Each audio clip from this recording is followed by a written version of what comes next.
Boa noite, bem-vindos ao Expresso da Meia-Noite, um programa feito semanalmente em colaboração entre a SIC Notícias e o Semanário Expresso. É a primeira vez neste programa, que já tem 24 anos, que vamos falar de inteligência artificial. Temos todos a certeza de que provavelmente o tema vai voltar aqui muitas vezes nos próximos meses e anos, até ao dia em que, naturalmente, nos substituam, desta vez não por outro apresentador de carne e osso, ou apresentadores de carne e osso, mas talvez por máquinas que farão este programa muito melhor do que nós. Mas até ao momento temos de ser mesmo nós a fazer.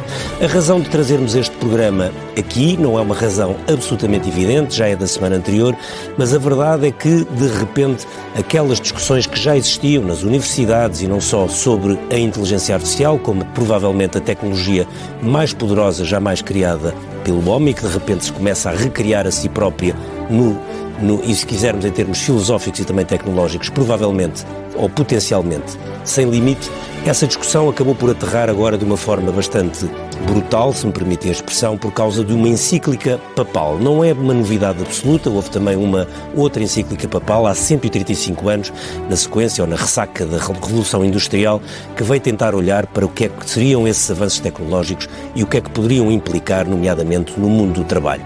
Agora o tema é também brutal, é um tema filosófico e a verdade é que esta encíclica, A Magnífica Humanidade do Papa Leão XIV, veio pôr a nu uma série de questões que já existiam e que agora não as podemos evitar. É isso que vamos tentar discutir aqui neste Expresso da Meia-Noite, perceber onde estamos, para onde vamos e o que é que está em risco neste momento.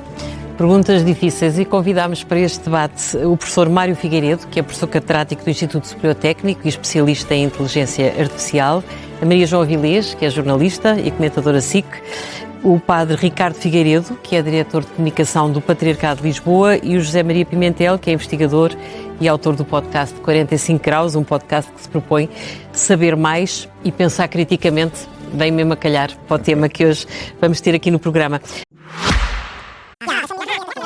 Há temas que nem merecem discussão, porque no fim do dia dizem todos o mesmo. O Nperf Speed Test reconheceu a rede de fibra da Digi como a mais rápida de Portugal. Do que é que estás à espera?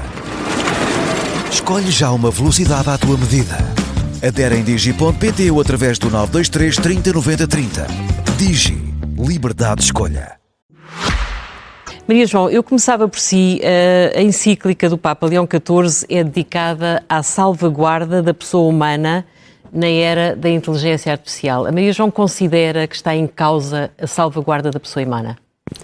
Considero que sim, mas gostava só de fazer uma nota prévia, porque muito para além de círculos e circuitos religiosos, a reação que houve a esta encíclica mostra ou comprova ou prova que a Igreja, que se dizia fragilizada, envelhecida, focada só, prisioneira dos abusos, etc, etc, sem jovens, sem vício, sem brilho, sem iniciativa, sem atividade, sem lucidez, a coragem do Papa introduziu uma nota mundial que interpelou crentes e não crentes. Não se fala, continua a falar-se da guerra, da incerteza dos tempos, tudo isso com certeza, mas isto esteve no foco. Não, marcou muito, mas quem marcou foi uma iniciativa vital,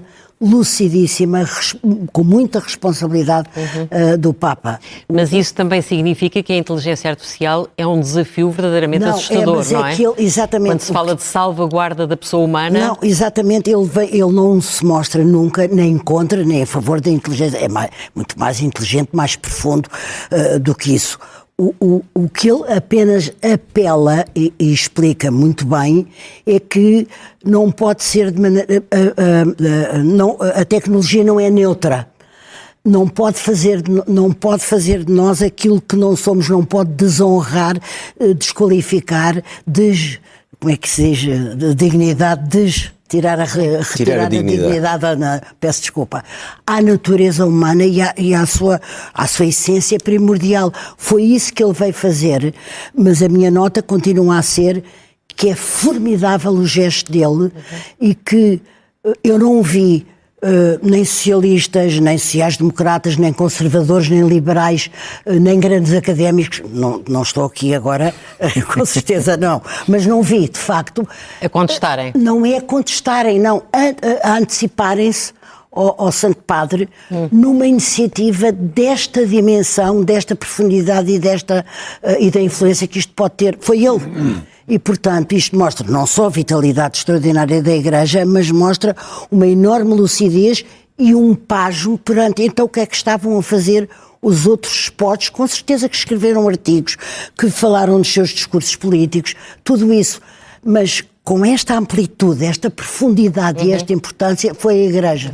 Então queria perguntar ao professor Mário Figueiredo, que é professor do Instituto Superior Técnico e especialista em inteligência artificial. Uma das expressões mais poderosas da encíclica, pelo menos na minha opinião, é aquela ideia de que a inteligência artificial tem que ser desarmada. A expressão é mesmo essa, ou desarmar, se não me engano, é mesmo esta. A questão é, normalmente, a tecnologia e a ciência deve avançar e a humanidade tem beneficiado muito com isso e tem sabido lidar mesmo com tecnologias que são, no limite, totalmente destrutivas, caso das armas nucleares, não é? Já temos armas nucleares há algumas décadas e temos conseguido viver com elas e, portanto, aquela ideia mais apocalíptica de que a humanidade podia terminar, e podia, não aconteceu, pelo menos até este Expresso da Meia-Noite começar. A minha questão é... Até que ponto é que a inteligência artificial é de facto uma tecnologia que no limite pode destruir a humanidade e destruir-se a si própria? Boa noite, obrigado pelo convite. Isso é uma pergunta um bocadinho especulativa, não é? É filosófica, a filosofia é especulativa. Não é bem filosófica, é mais especulativa, porque os especialistas dividem-se basicamente em dois campos, que são chamados os doomers e os boomers. Não só. Mas os doomers, mas sim, essencialmente, sim. Os doomers acham que sim, que um avanço demasiado acelerado da IA pode colocar em perigo a própria existência da humanidade, e os boomers acham que não, que é preciso continuar a acelerar. Obviamente que há todo um... Eu dizia filosófica porque, por exemplo, a ideia do Kubrick, não é? Do filme, de 2001, Odisseia no Espaço, da máquina que toma conta certo, o primeiro... É uma coisa que está na história da humanidade. Está no nosso imaginário. Em utopias científicas, há muito tempo, por isso é que eu diria que é uma questão filosófica nesse sentido. Que diz o HAL, que diz não posso fazer isso porque coloca em perigo. Eu neste momento não vejo nenhum caminho direto que seja óbvio como é que uma inteligência artificial, por muito poderosa que seja, pudesse levar ao fim da humanidade. De uma forma rápida e direta. Obviamente pode ser usada por atores malignos, como a arma, digamos, como arma no sentido generalizado do termo, que permite ajudar a desenvolver outras coisas, como ciberguerra, desenvolvimento de armas químicas, desenvolvimento de outro tipo de coisas, mas não a IA em si própria. Há, neste momento, um discurso muito forte em torno do perigo da IA. Um dos fundadores da Anthropic fez um apelo ontem. Para que já tinha, que é a réplica de um que tinha sido feito há 2 anos, por outros investigadores, inclusivamente o próprio Elon Musk, que era signatário desse primeiro abaixo-assinado. A mim parece-me uma coisa extremamente ingênua, ou então não sincera, porque ele sabe que isso não vai acontecer. E gera publicidade. Gera imensa publicidade, gera imensos cliques. Gera imenso. Mas deixe-me só interromper um ponto. Há coisas que mudaram, por exemplo, a própria administração americana, que é das que mais defende que a inteligência artificial deve ser, enfim, quase largada à solta, para que seja implementada o mais rapidamente possível. Agora, nas últimas semanas, recuou e mandou travar, porque, nomeadamente por causa do Mythos, do programa da Anthropic ligado à cibersegurança, porque de facto é tão poderoso que aí está, que é uma arma que é tão poderosa para evitar o cibercrime que pode ser usada pelos cibercriminosos. E pararam, não foi ainda comercializada, é a primeira vez que isto acontece, foi entregue às principais empresas americanas, agora foi entregue a 150, se não me engano, empresas e instituições europeias, e os próprios Estados, pela primeira vez, não sabem como é que esse software vai ser comercializado, será dentro de poucos meses. Isso não é a primeira vez que acontece. Não, acontece na IA. Não é. Não é? O próprio ChatGPT, a primeira versão do ChatGPT, o GPT-3, na altura teve suspenso durante uns meses, porque a OpenAI dizia que tinha medo de libertar porque achava que era demasiado poderoso, e neste momento é pateticamente mais fraco do que o que temos hoje em dia. Certo. Mas então, a Google tinha Google tinha um modelo equivalente, mais ou menos tão poderoso como na altura quando saiu o GPT-3, o ChatGPT. não o libertava porque achava que seria perigoso para o público. E, no entanto, os modelos que temos hoje certo, são muito mais poderosos. Mas, desculpe, Lopes, não quero estar a monopolizar, mas aquilo que está a dizer é que a evolução tem sido tal que é isso, aí, sem grande especulação, ou se quisermos com alguma especulação no sentido filosófico, se essa exponencialidade de melhoria dos sistemas de há 3 anos para 2 anos para 1, então não vai parar, porque é óbvio, como não vai parar. E a questão é, como daqui a 2, 3 anos, onde é que vamos estar? E eu não sou ludita nem doomer, e se aí não estaremos então perante uma coisa em que a própria máquina já cria a si própria a evolução a máquina, o software, a evolução das suas... Mas isso já acontece. Por exemplo, as empresas de topo, como é que isso como a depois pode ser OpenAI, controlável? Ou seja, filosoficamente e matematicamente, como é que isso é controlável? Mas a conversa de que as empresas não têm controle sobre isso é muito conversa para hype, para vender e para dar atenção. Porque, obviamente, que eles têm todo o controle sobre isso. Não têm controle sobre o detalhe do que a máquina está a fazer, mas têm o controle sobre os processos, têm todo o controle sobre os data centers, têm todo o controle sobre essas coisas todas. Portanto, a ideia de que a IDA pode, para usar a expressão comum, tomar o freio nos dentes e ganhar poder e controlar tudo é, na minha opinião, bastante fantasiosa e bastante ao serviço desta tentativa de venda da IA como uma coisa todo poderosa e que eventualmente um dia poderá dispensar os humanos. Mas então, de todos os perigos de que se ouve falar, quais são aqueles que considera reais e maiores? Desemprego, afetar o modo como o trabalho está estruturado e como as sociedades se organizam, impacto no ensino, no emprego, na maneira como as pessoas lidam com a verdade. Portanto, eu gosto sempre de chamar a atenção, estamos a falar de IA, ChatGPT, Gemini, mas a IA tem um impacto muito maior na sociedade, nas redes sociais. Nas redes sociais. De longe, o maior número de instâncias de algoritmos de IA a correr no mundo neste momento é de longe, deve ser 90% nas redes sociais. Cada vez que eu faço scroll no TikTok ou no Instagram, há não sei quantos algoritmos de IA que estão a escolher o que me vão mostrar. Ou seja, é bastante mais democrático do que se possa pensar à partida. Estás mesmo acessível a toda a gente. Acessível a toda a gente. O problema é que quando estamos a interagir com o ChatGPT temos a consciência que estamos a interagir com... E ali não. E ali estamos a ser guiados pela inteligência artificial por fins comerciais. Então deixe-me perguntar ao Padre Ricardo Figueiredo, uma das coisas que o Papa Leão XIV escreve na encíclica é que é preciso abraçar as novas tecnologias, portanto a ideia não é rejeitá-las, mas é preciso abraçá-las à luz do Evangelho. Eu confesso que acho que aqui há um certo paradoxo, porque por um lado abraçar as novas tecnologias é abrir a porta à evolução tecnológica e nunca sabemos muito bem onde é que isso vai parar, e depois à luz do Evangelho nós temos sempre a ideia que para o Evangelho há uma verdade, há uma humanidade que não pode ser superada. E, portanto, há aqui uma contradição, não é? Como é que isto se explica? Boa noite e agradeço o convite para falar sobre, e podemos refletir e aprofundar aqui este tema tão interessante e tão atual. Esta é a questão fundamental, é que o que se cruza na atitude que nós somos chamados a ter, ou que, quer dizer, nem somos chamados, que somos obrigados a ter diante, ainda agora como o professor dizia, que está em todo lado, não é? A inteligência artificial, nós temos verdadeiramente e acho que este é o convite do Papa, em que ponto de partida é que nós nos colocamos para falar disto, não é? Porque o que está a acontecer, e isto parece-me que é o debate de fundo que se tem de ter, é o que é o ser humano diante disto. E quando o Papa fala abraçar o Evangelho, ou colocar Deus no horizonte do agir, como diz num outro número da encíclica, é verdadeiramente aquilo que é a totalidade e integralidade do ser humano, como é que ele se coloca diante disto. E a integralidade é a palavra-chave, porque havia um filósofo italiano, Massimo Casciari, que chamava a atenção numa conferência há uns meses, que era o que está a acontecer, uma disjunção entre o homem técnico e o homem político. Claro. E nós hoje necessitamos de regressar a este homem político, e este é o grande apelo do Papa. Não é por acaso que fala tantas vezes da responsabilidade do Estado, ou da responsabilidade das políticas, a ética, os filósofos, convoca toda a sabedoria humana, todo o património de sabedoria humana, mas também todos aqueles que hoje são os agentes nisso, para que ser humano nós queremos ser. E isto é o que está em jogo aqui. Mas deixe-me só fazer uma pergunta, porque do ponto de vista histórico, esta é das...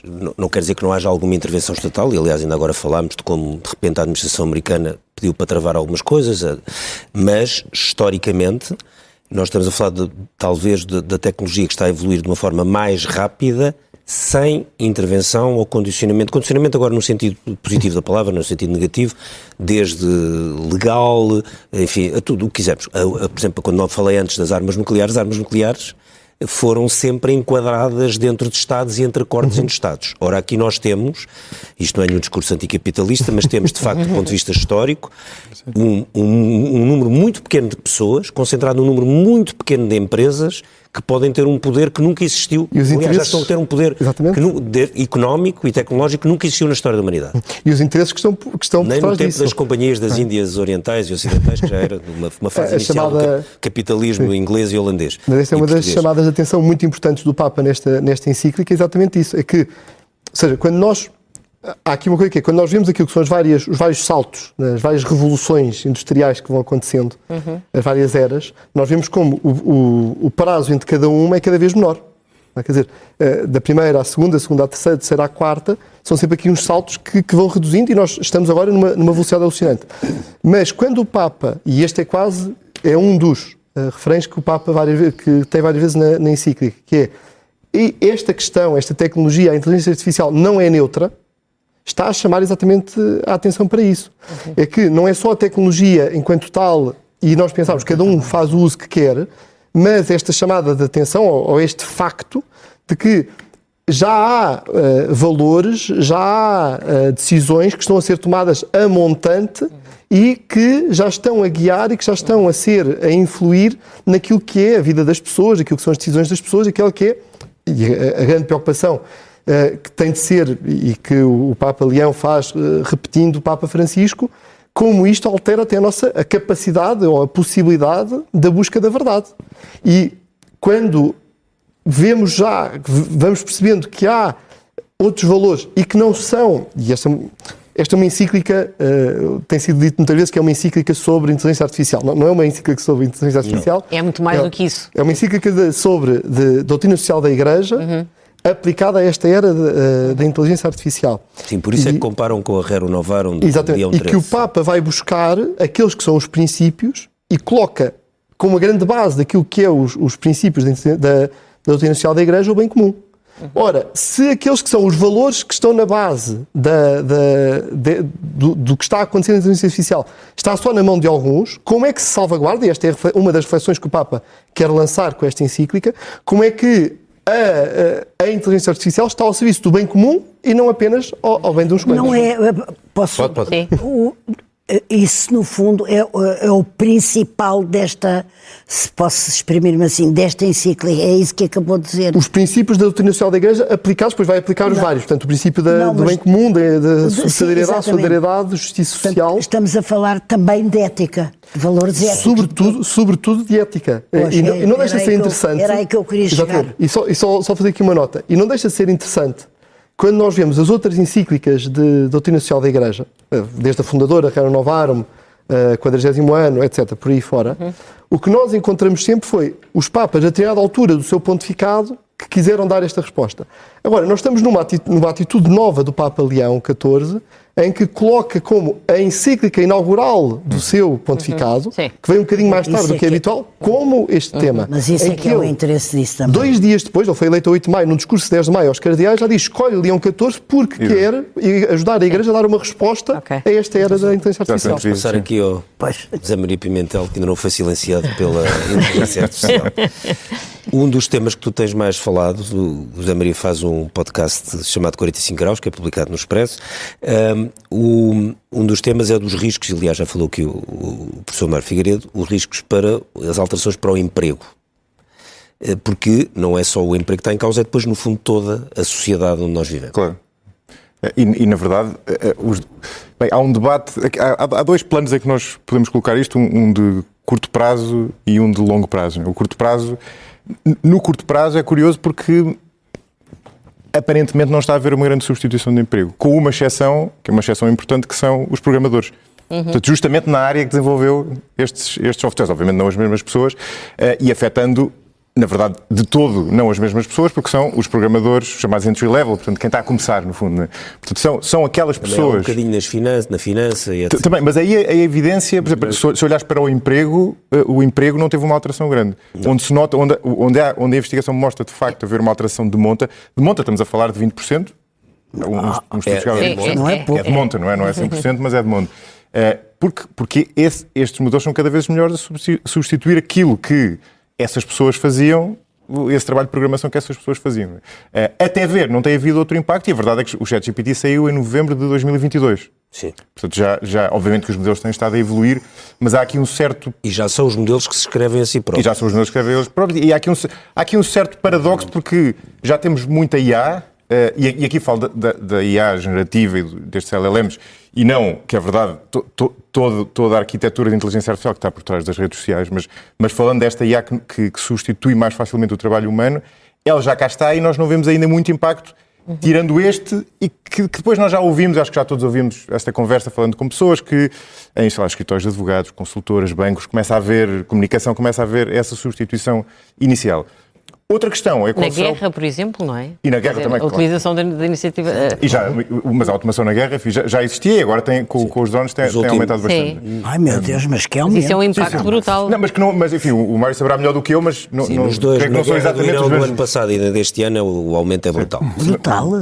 No longo utilização prazo, de inteligência artificial. há basicamente duas escolas, aqui tal como na filosofia, em relação à inteligência artificial no global, em relação ao impacto económico também há duas escolas, não é? Há aqueles que dizem, bom, desta vez é diferente, portanto, em revoluções industriais anteriores, o que aconteceu de facto foi, embora nem sempre de maneira imediata, foi um aumento do emprego, um aumento dos salários, um aumento da prosperidade.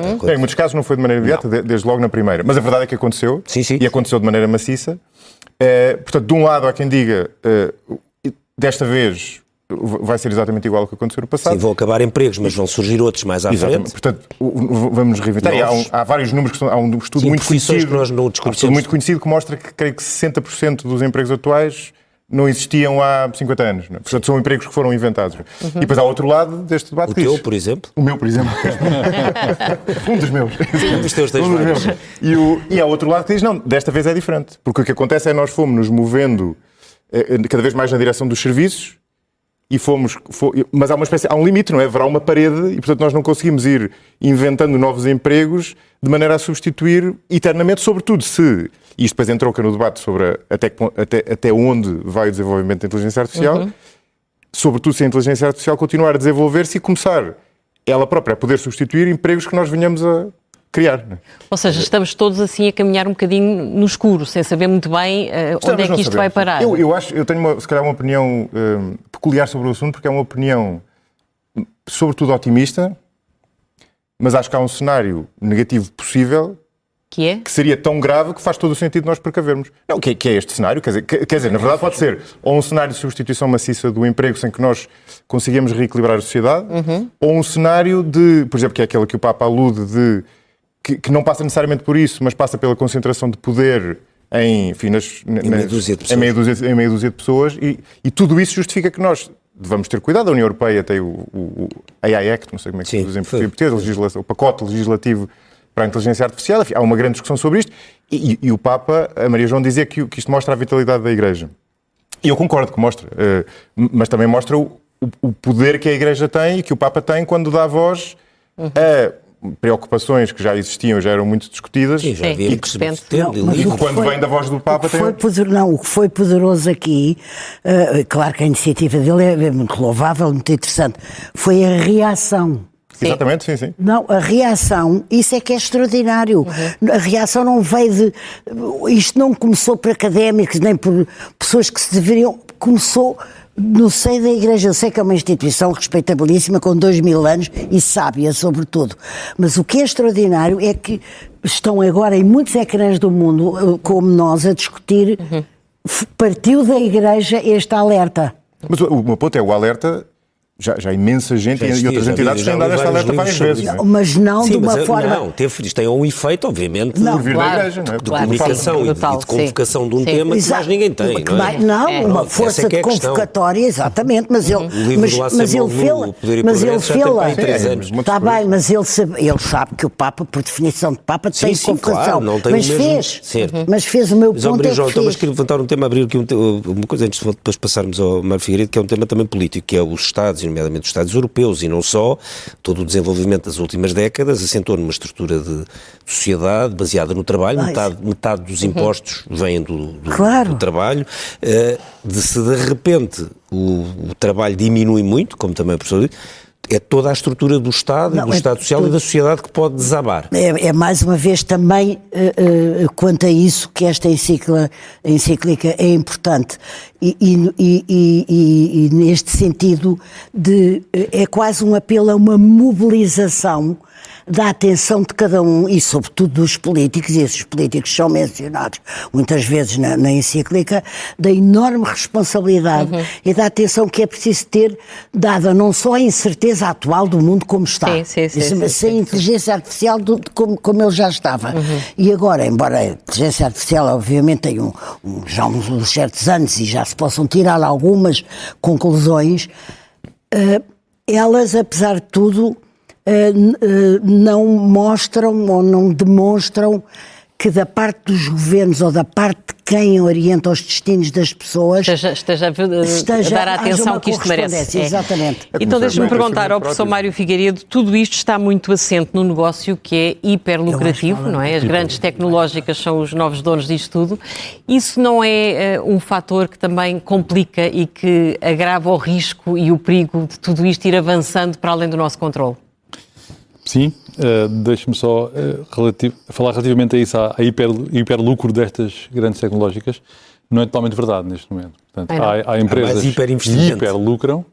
Uma empresa que hiperlucra é a Google. A Google, por exemplo, não sei se tem ideia do número, só em publicidade, em 2025, faturou mais de 400 mil milhões de dólares, que é um bom bocado acima do PIB português. Exatamente. Portanto, só em publicidade. Portanto, a Google é uma máquina de fazer dinheiro absolutamente assombrosa, não é? Como nunca houve nada na área tecnológica a fazer essa quantidade de dinheiro. Empresas como a OpenAI, o Anthropic, ou essas mais que só têm AI, do novo AI generativo, não têm todo este backbone de publicidade, de toda a infraestrutura, ecossistema da Google, que nós usamos todos, provavelmente também usam, não estão a fazer lucro, estão a fazer muito prejuízo. Estão a torrar dinheiro, literalmente, em grande quantidade, não estão a fazer dinheiro. E isso acho que é muito importante distinguir. Esse possível cenário de catástrofe socioeconómica, de grande desemprego, de substituição das pessoas, é um cenário que eu não vejo como muito plausível, precisamente por esta razão, não é? É porque como estas empresas vivem e viverão, e a questão que está em torno da IA generativa é como monetizar, como pôr lá dar dinheiro, uma das possibilidades é a publicidade. E no caso da Google é essencialmente a publicidade. Google, todas as redes sociais, a Meta, a principal fonte de receita é a publicidade. Todas essas empresas, a principal fonte de receita é a publicidade. Nós trabalhamos em televisão e em jornais sabemos bem isso. Grande parte dessas receitas eram nossas. A publicidade significa... Eram literalmente. Nós conhecemos bem essa receita. Conhecemos muito bem. É uma técnica de venda, não é? E com pessoas desempregadas não se vende nada, não é? Portanto, o desemprego maciço é mau para o negócio, portanto é mau para o negócio destas empresas. Portanto, eu não acredito nessa mas eles podem conseguir compensar isso ao vender essa IA às empresas.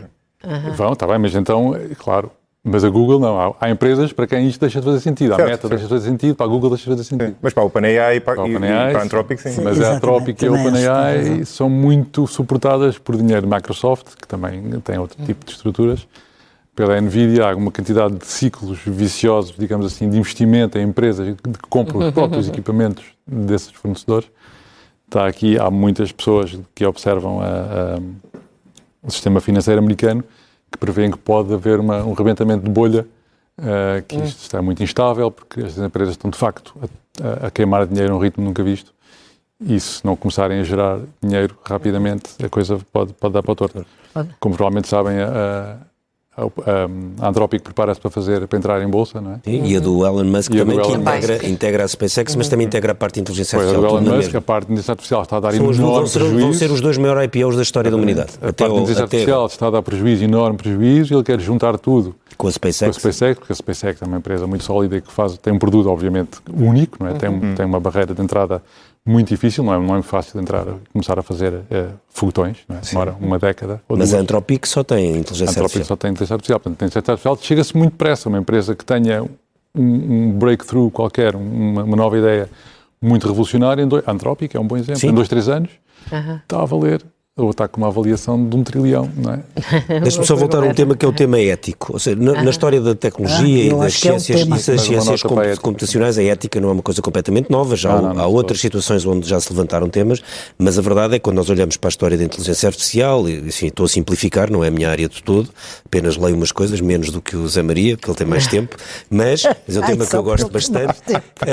Quando nós começámos a ver, por exemplo, o computador da IBM que ganhou o Kasparov, ou o AlphaGo que ganhou o jogo de Go, e que já tinha o Demis Hassabis, que agora é o que está à frente da Google no DeepMind, e ele é que desenvolveu foi a pessoa que desenvolveu a ideia do AlphaGo, e ali está, se quisermos, o arranque depois de grande parte das pessoas ligadas à inteligência artificial, e não tínhamos temas éticos, era o tema de se um computador podia ganhar um jogo de xadrez ou podia ganhar um jogo de Go, que é um jogo exponencialmente mais difícil do que o xadrez, segundo dizem. Eu não tenho jeito nem para um nem para o outro. A minha questão é, agora nós estamos num patamar completamente diferente, nomeadamente quando se fala da guerra e etc., que é já de ter as máquinas a tomar decisões que podem ser literalmente letais. Isto é novo na história da tecnologia ou não? Isso não é novo, isso quer dizer, é novo, mas não é de há 2 ou 3 anos, é de há 10 anos, 12 anos.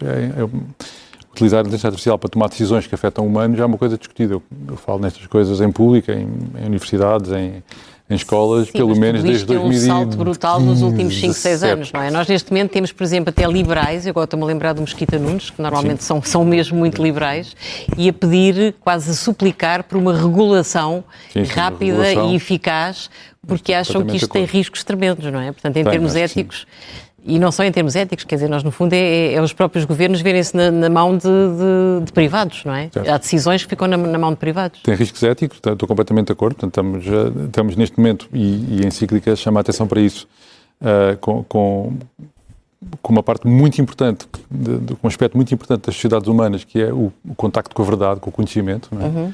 Que está completamente dominado por 3 ou 4 empresas que escapam completamente ao controle dos Estados. Pronto, o ponto é esse. O ponto é esse, é fundamental. Mas essas 3 ou 4 empresas não são necessariamente as da IA generativa, não são a OpenAI e a Anthropic, que são, na minha opinião, mais importante ainda do que isso, as empresas das redes sociais.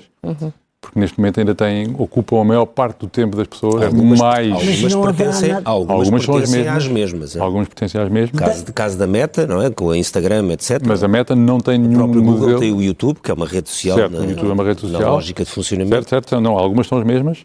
Outras não são. A Meta, neste momento, em termos de IA, tem lá os modelos de IA que eles usam dentro do Facebook, mas não é um modelo de IA que seja utilizado. Os mais utilizados são de longe o ChatGPT, que tem não sei quanto, a cota de mercado neste momento, é 60%, o Claude.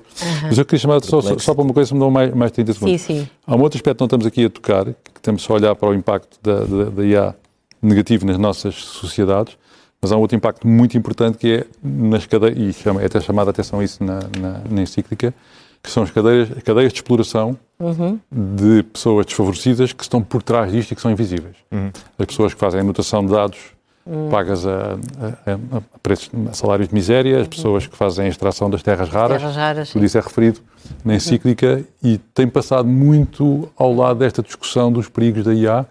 Isto não é bem um perigo, mas é um aspecto muito negativo e que as empresas tentam vender de forma como uma coisa que quase não existe, não é? Temos esta imagem da IA como uma coisa que está na nuvem, não é? Sim. E esquecemos a parte física muito pesada que a IA tem. Eu queria só perguntar aqui uma coisa ao Zé Maria, que é o tema de que tu dedicas muito ao tema do pensamento crítico, que é a IA, no limite, pode pensar por qualquer um de nós. A verdade é essa, é uma máquina que pode pensar por nós.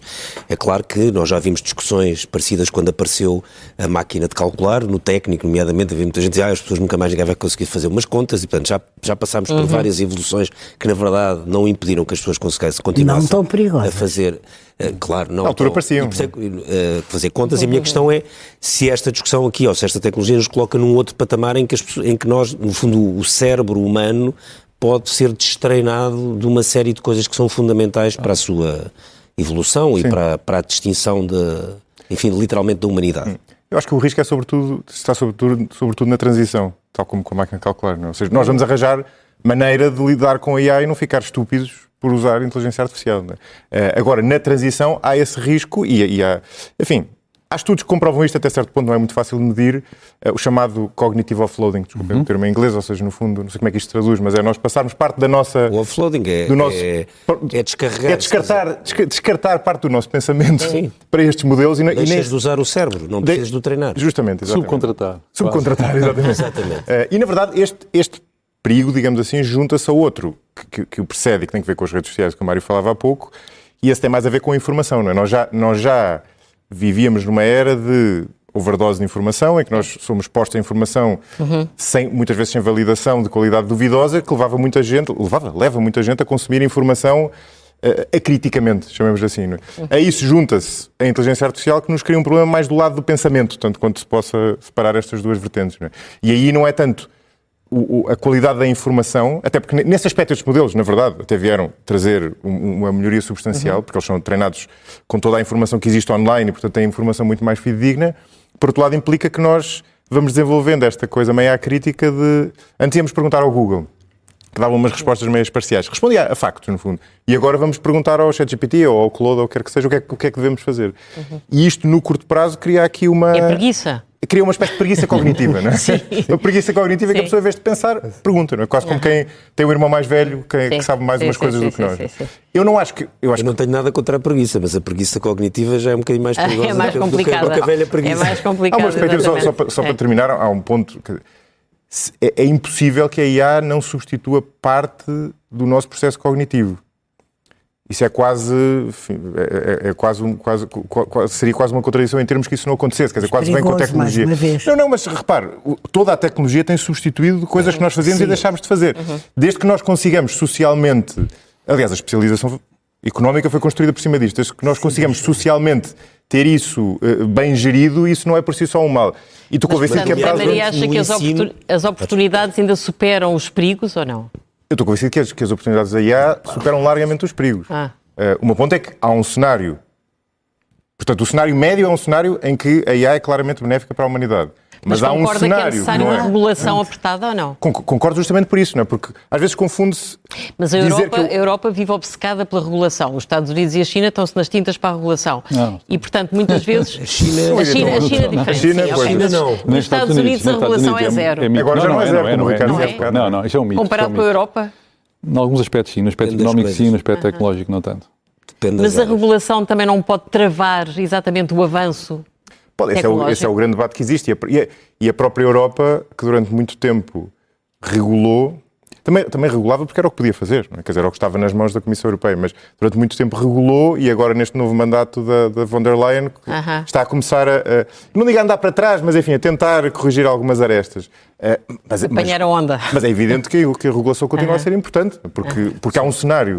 Antes de passar, eu queria só perguntar um tema, que é o tema do ensino. Como tu estavas a dizer que um dos maiores problemas é na transição, a minha questão é, a escola não pode parar à espera da transição, ou seja, não podem mandar agora os alunos para casa, eles voltem daqui a 5 anos, quando isto estiver... Quem apanha a transição é que tem a fase mais difícil. A minha questão é que nesta transição, como é que o ensino, seja nas escolas, enfim, nas primárias admito que não, mas depois no ensino secundário ou nas universidades... Ou no Instituto Superior Técnico, por exemplo. Como é que de repente lidam com isso?